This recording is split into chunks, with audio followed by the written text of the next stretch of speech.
The person that tells the truth is always gonna have to fight the people that are lying. And because the people that are lying are cheating, you're not fighting the same fight. Like the shit that they'll do, you won't do. So how do you protect yourself? It's not business if there's not problems. There's nothing good without struggle. It just doesn't happen. It's about perspective, what I learned from it, how I choose to look at it. Need motivation? Watch the top 10 with Believe Nation. Top 10, I got a top 10. Got my motivation high for my top 10. Gotta learn from the wise women and men. All my life, like nah, nah, nah, nah. For my top 10, top 10, nah, nah, nah, nah. This one's for my top 10.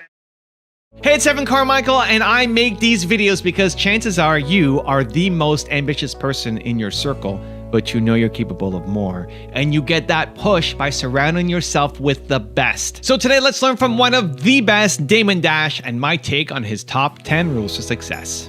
Enjoy. Okay, let's kick it off with rule number 1. Be extra strong. I think when you have consciousness, you become responsible, you know? And I think the truth is a heavy burden because usually the truth teller gets crucified like Jesus.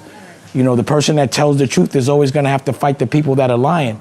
And because the people that are lying are cheating, you're not fighting the same fight. Like the shit that they'll do, you won't do. So how do you protect yourself? You gotta be extra strong. You gotta be like Batman. You gotta be like a superhero, but looked at as a criminal. It's a life you gotta choose. And that's the life that I did choose because life has been so easy for me. I've had so much fun every second. I've benefited and monetized my everything that I love at every time. You know, I'm 47 years old. I'll be 47 in May. What else should I do? You know what I'm saying? Like, and plus, I don't like the people that are taking advantage in front. And I think they're soft. And I want everybody to know. So that's why I call out names like Leor Cohen and Charlie Wack and Barry, what's it? Thank you, right? Barry Clawberg, you know, Steve Stout. All of those people that I feel have done that and have really taken advantage, I think I don't want other people to get taken advantage of.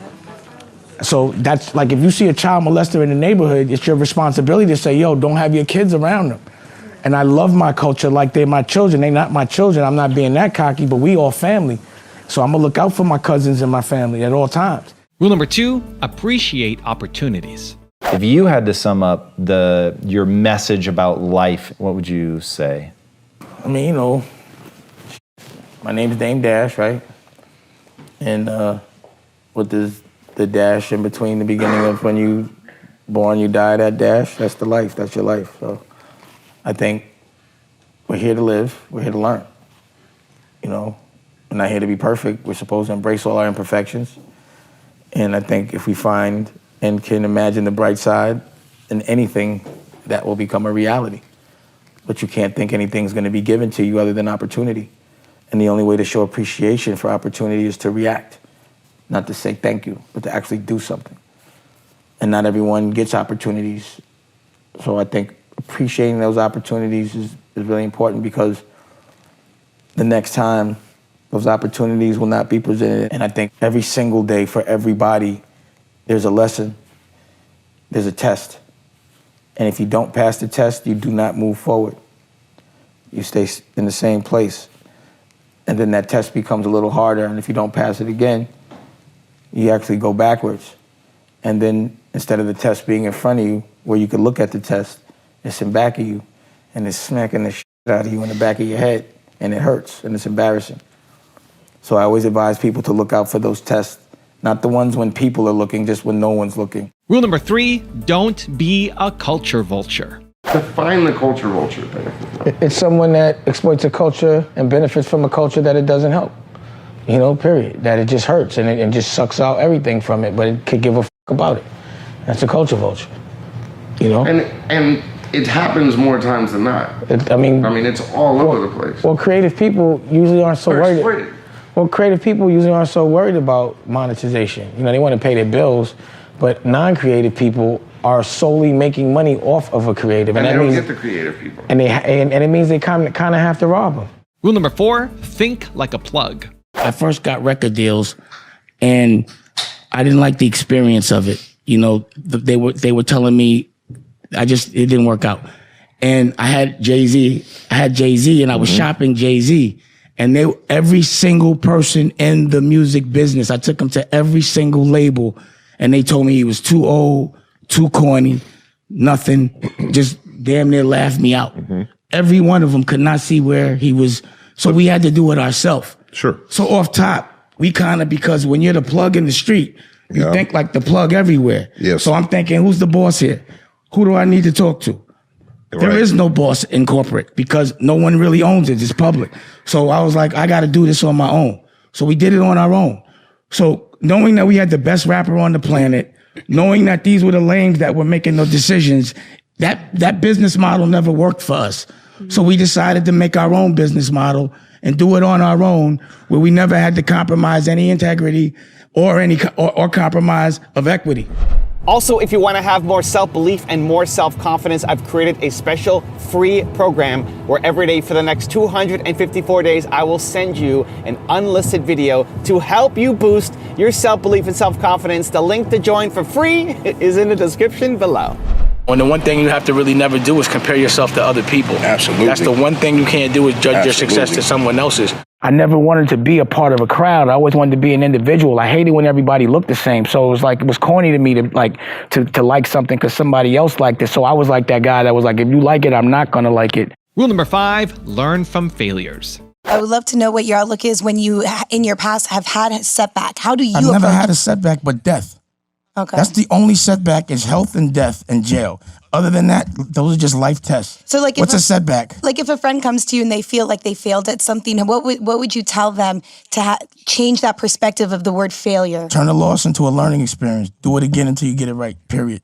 You never did anything right the first time. Practice makes perfect. It's just like you ain't gonna make a muscle the first time you pick up a barbell. Right. You gotta do that shit and do it for a while. Then your blood pumps and then you strong. Go get strong. Pull your skirt up. That's what I'm gonna say. I'm not gonna be nice about it. I'm sick of that shit. Everybody's depressed because they're trying to fit into a puzzle. They're trying to be a circle in a square.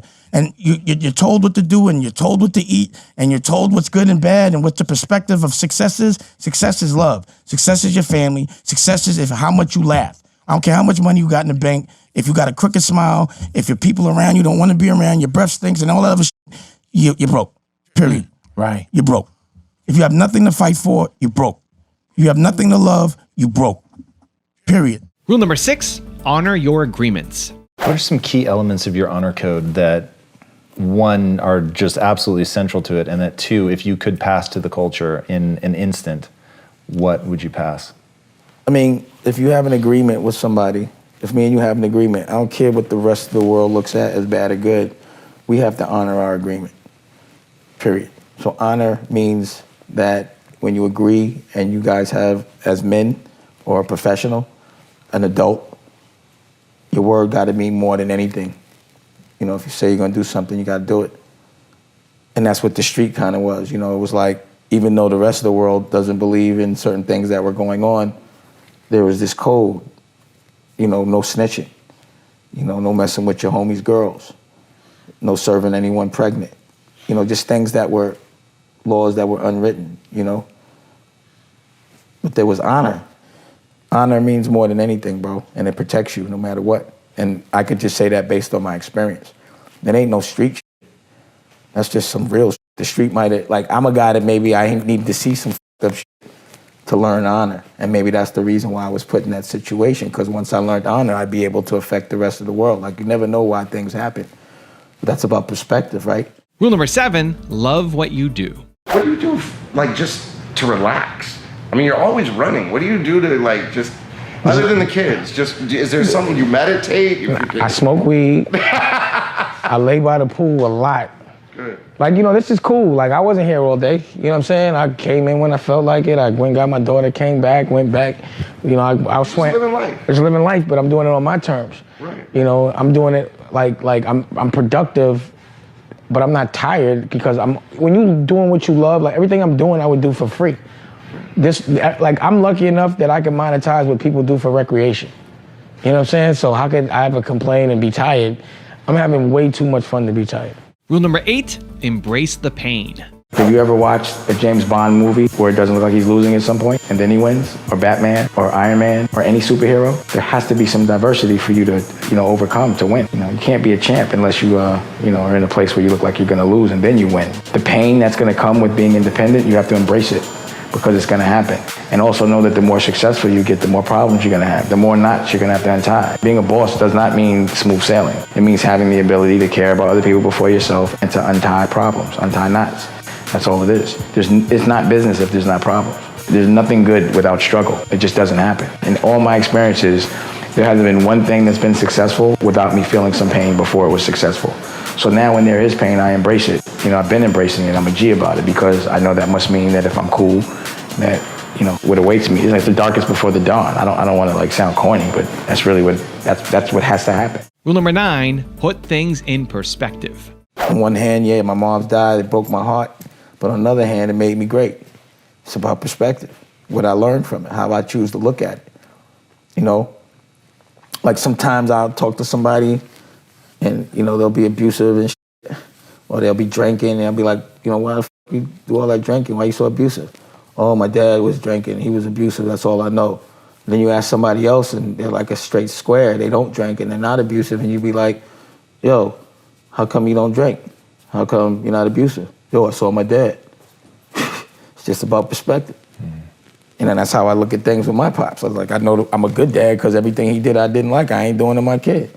I'm not going to pass the cycle. But, some people might look at it and say, I'm just going to pass the cycle because he passed it to me. Perspective. And rule number 10, the last one before a very special bonus clip, is know your worth. How did you apply the stuff in the street to the business world? Well, let me explain it to you. So when you deal with a bunch of people that are tamed and you're a wild animal, you get in a room, you laugh at them. You don't be scared of them. I always thought they were a joke because I had executed business under a different circumstances. So I always thought they were funny. And also because they were working for other people and I was putting up my own money, I didn't really respect as much. Like, a boss wants to talk to another boss. So it made me know not to be corporate when I went into that world. I went very arrogantly. I didn't feel like, because I was always ahead of the game. I got my first deal at 19. Sure. You know what I mean? So I felt like the people that I was dealing with shouldn't even be talking to me a certain way, even telling me was cool because they were nerdy to me. What we were leveraging in that point was cool. I was selling music, swag. I was coming from the authentic street like in the 80s. So it wasn't nothing that you could tell me. And then I had a mind because I was educated. So I saw them trying to trick me into believing I was dumber than I was. So for that, I was a beast. It was just like it was a joke. You know what I mean? So we just did it on our own. So you took it personally. But you were offended. I mean, it sounds like you were offended to me. I'm passionate about everything I'm doing. This is about creative business. Okay. So, of course, when someone disrespects your intellect, you take it personal. I'm a man. I got testosterone for sure. Sure. But that's part of being an entrepreneur. You know what I'm saying? But also, I'm coming from a place where I had to fight for my real estate and prove that you shouldn't have it. So certain kinds of people can never talk to me a certain way. You understand what I'm saying? Just because they weren't men like I was men. Again, they weren't putting up their own money. They didn't have the cool and they weren't doing what I was doing. It was like I knew always my worth at all times. And I always knew what my brain was capable of doing. Now I've got a special bonus clip that I think you're gonna enjoy. But before that, it's time for the question of the day. I wanna know, what was your single biggest takeaway from this video? And what is your specific plan of action for the next week? When you just watch a video and get motivated by it, you have a 35% chance of following through. But when you get motivated and then create a specific plan of action, you have a 91% chance of following through. That's what we do here, Believe Nation. We get motivated, but then we do something about it. And when you commit to other people, you increase your chances even further of following through. So, what was your biggest takeaway from this video? And then what is your plan of action around it for this week? Put it down in the comments below because I want to celebrate you. It's not going to be easy. You can never think it's going to be easy. You have to know that it's going to be some kind of struggle or question. But if you have faith, then you're really not bothered. And I've been successful too many times. So when these things come up, I'm like, oh, I remember you. And that means actually it's about to get better. So I embrace all the shit that comes with it. You know, all the things that people would probably be scared of.